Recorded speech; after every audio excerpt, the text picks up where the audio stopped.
This is your one and only 𝐹irespark81 with your daily dose of video goodness, and welcome back to another informational Valheim video. Today, I'm going to show you how to build the ultimate auto farm for stone, wood, and sap. Let's get to it. So in order to do this, you are going to need to be over here in the dark woods, and you're going to need to find one of these gray dwarf spawners. We're going to have to do a lot of work around this spawner, so what we're going to need to do before we even start that is to shut down this spawner from spawning, and in order to do that, you simply just need to dig a hole and shove a bunch of these gray dwarfs in it relatively close by. You don't want to get too close because we are going to need a decent area to work around here, so somewhere right around here should work. They are going to hear you dig, but I'm going to show you how to quickly and easily deal with it. You're going to need a pickaxe, of course, because we're digging, and a buckler, whatever buckler you can make for whenever you decide to do this, and that is because we're going to make use of its parry mechanic and the knockback. So I just went out of ghost mode, and now what I'm going to do is come over here, and then I'm going to ignore these little guys.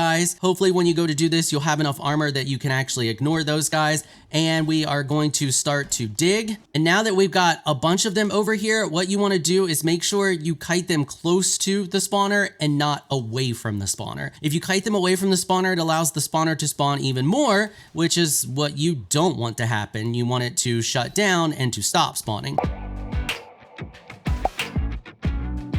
So once you get far enough down here, they will pile up, but they will also try to not fall in the hole. So you can see there, we had a couple fall in. We only got one more, and we just need to parry him. And I think those guys down there are stuck. So if I can get in the right position here, there we go. Okay, so now that we have our gray dwarfs trapped, our next thing is we need to flatten out all of the ground around this thing so that we can dig around it, and we want everything nice and flat and pretty, and you want to go lower than where it's at. So if you have an incline like we have here, get down on the incline and start to flatten out below it. You want to expose the whole thing, and we're going to need a decent size hole here. So I'm just going to go around and continue to flatten until I have a nice large flat area. All right, so now that we have this area all flat and we have a nice work surface here, we are going to begin to dig. You want to make sure that you don't dig too close to this thing and in a way that you're going to hit it.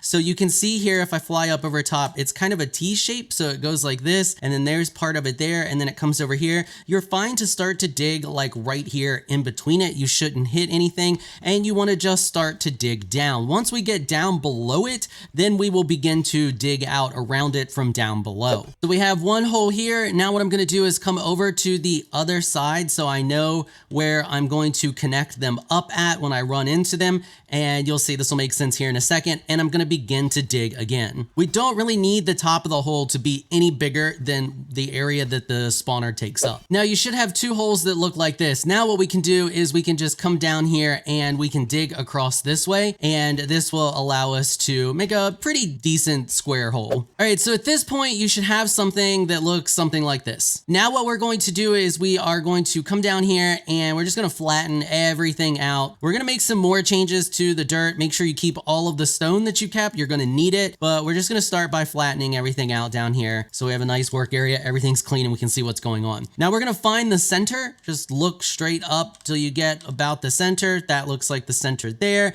And then what we're going to do is we are going to place a floor piece like so. Now that should, actually it looks like I'm a little bit off. I need to come over just this way, just a little bit. Okay, yeah, see that's the direct center from it, and that is exactly what we want. Now what we want to do is take whatever kind of roof that you want to use, as long as it's 45 degree. I'm going to use the shingles just because it looks cleaner for the tutorial purposes, but the thatch will work for this just as well. And then we're going to place the shingled roof like so. Now what you want to do is take all of that stone that you gathered while you were digging this massive hole, and we are just going to raise the ground a little bit around the outside here. What we're doing here is we're making sure that nothing is a valid spawn point for the spawner other than the center, because they won't be able to fit between the roof and the ground, so it won't allow them to spawn. If this happens where you get this, where it's like dirt coming in your area here, just knock it back like that. You want a nice clean area. It's very important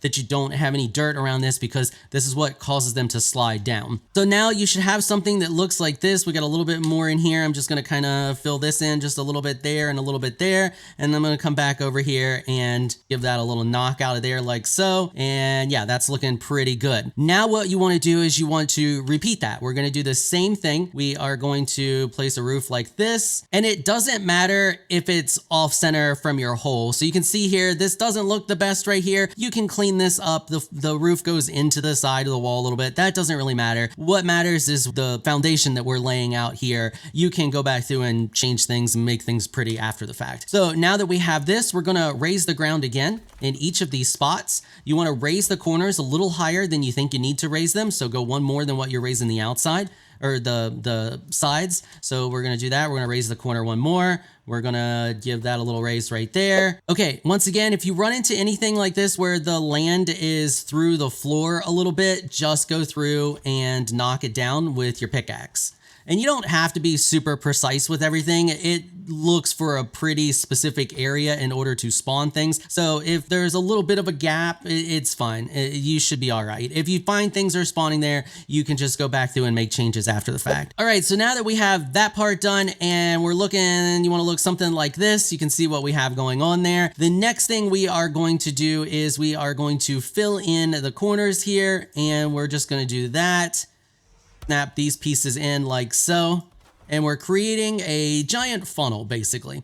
And then we are going to take our slanted pieces again, and we are going to place them like this. And the reason we're going all the way up like this is to prevent things from spawning. You are only going to end up using this inner circle here, but doing this ensures that they spawn exactly where we want them to spawn. And there we have it. Our funnel is complete and looking pretty good. So this is the basis of the whole thing. This is exactly what you want. This funnel is what does the trick. Now, the next thing we need to do is we need to come into the center here, and we are going to delete this floor piece because they will not spawn on anything that is player made. Now, this little tiny point here in the center is the only point that it sees as a valid spawn point. Now, the next thing that you want to do is we need to stop them from running up the sides and force them into the center. So what we're going to do is just go about, so our snap point is about right there. We want to come down a little bit from that snap point to about right here. And we want to actually offset that a little bit so that it's like that. And then we are going to just snap pieces all the way around, and it should line up pretty perfectly like so. Now, what you are going to need is a bunch of pufferfish, because pufferfish are what we are going to use to damage the gray dwarfs that spawn. We're going to start off with putting some item stands on each of these corners,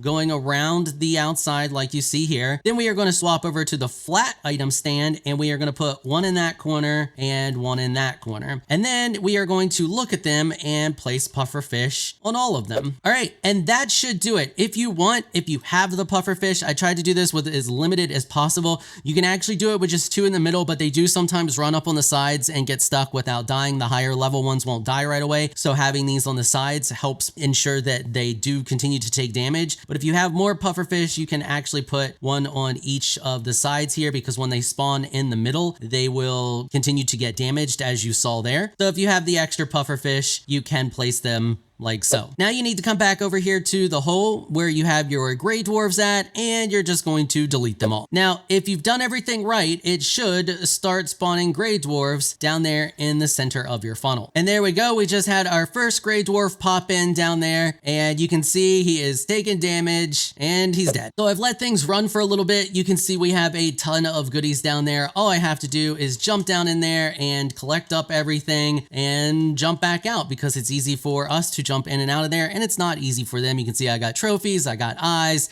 anything and everything you could want from down in there. We got it. And it'll even kill those guys because they just sit there in the poison and continue to get poisoned, and the poison is greater than their heals. It takes a little bit longer sometimes to kill them, but it will eventually kill them nonetheless. And then of course from here you can go through and pretty everything up and make it look nice. And I would advise for best results to build your base somewhere close by. You don't have to build directly on top of it, but you need to build relatively close by so that it stays loaded and they continue to spawn. So somewhere like in here should be plenty good enough. As long as it is rendered and in view range, it should continue to work and allow you to come over and just gather your resources whenever you need them. All right, well, hopefully you all found this video helpful and informational. If you did, consider hitting the subscribe button and notification bell so you can be notified when I upload other videos. And if you're looking for some more Valheim content, you can find a link to another video on the screen right now. I want to give an absolute massive shout out and thank you to all of my channel supporters for helping to keep these videos sponsor free. You all are absolutely amazing people. If you would like to become an official channel supporter, check out the links in the description below. If you enjoyed this video, please leave a comment down below. Let me know what you thought. If you're shy, you don't like to comment, just hit that thumbs up button and share your support. Until next time, thanks for watching.